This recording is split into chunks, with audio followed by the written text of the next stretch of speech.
You can send in your answer to quiz@islamstl.org, and then we pick one winner, random winner from those that have the correct answer. Bismillah, alhamdulillah, wassalatu wassalamu ala rasulillah wa ala alihi wa sahbihi wa man wala. Insha'Allah, tonight we will hear the entirety of Surah Al-Ma'idah and finish off first the small bit left of Surah An-Nisa and then the entirety of Surah Al-Ma'idah. Surah Al-Ma'idah is a very beautiful surah that's revealed, possibly one of the last major surahs to be revealed.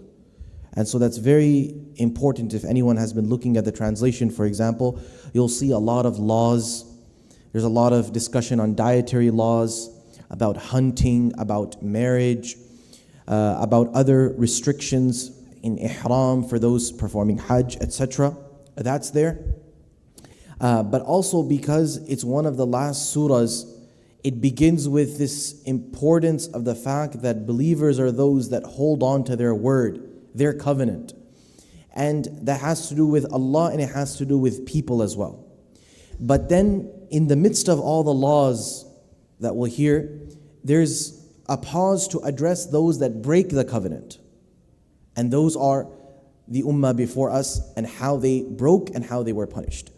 Of them is that some of the Jews, they believed and they said, because we are the sons and the children of God, then we can't be punished.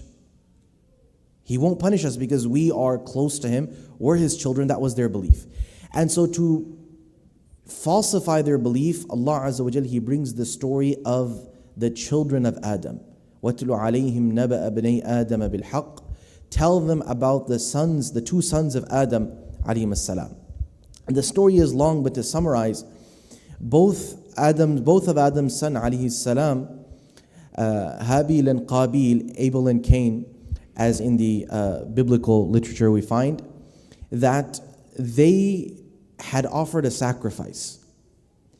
And Allah Azza wa Jal at that time specifically, and for some time even after that, when you would offer a sacrifice, it was actually known if it's accepted or not.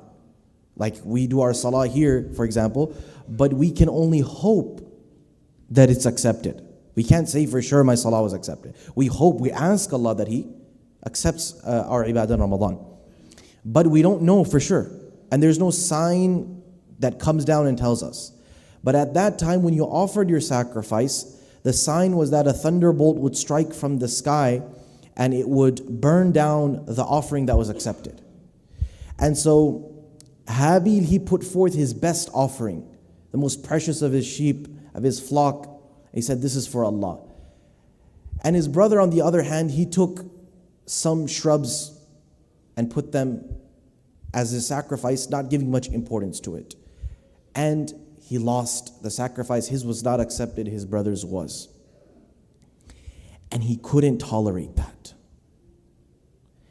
And his brother, who understood what was happening, he explained to him, he said, إِنَّمَا يَتَقَبَّلُ اللَّهُ مِنَ الْمُتَّقِينَ. It's not me that did it. Allah accepts from those that have taqwa. This is Allah's decision, it's not mine.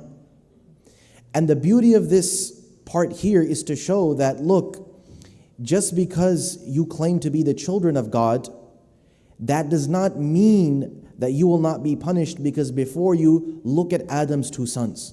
One of them was righteous, one of them wasn't. He broke the covenant, and so he was punished accordingly. And it's also to show that when you commit a mistake, or when you see the success of another person, and this ties back into our previous 2 nights about the community, the unhealthy way to go about is to blame that person. It's to be jealous of that person. It's to bring down their success. But the healthy way is that the person worries, why was my action not accepted? Where did I go wrong? How am I supposed to improve? But he did the exact opposite. So he told him, I'm going to kill you. And when he's literally telling him, I'm going to kill you, his brothers explained to him that, look, لَإِن بَسَطْتَ إِلَيَّ يَدَكَ لِتَقْتُلَنِي. If you're going to pull out your hand and try to kill me, I'm not going to do the same thing in return.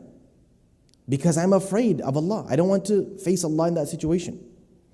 And he's explaining him, إِنِّي أُرِيدُ أَن تَبُوءَ بِإِثْمِي وَإِثْمِكَ. You realize that if you go ahead and do what you're doing, you'll carry the burden of your sin and my life. And you'll have to face the fire of Jahannam for that. You are doing it yourself.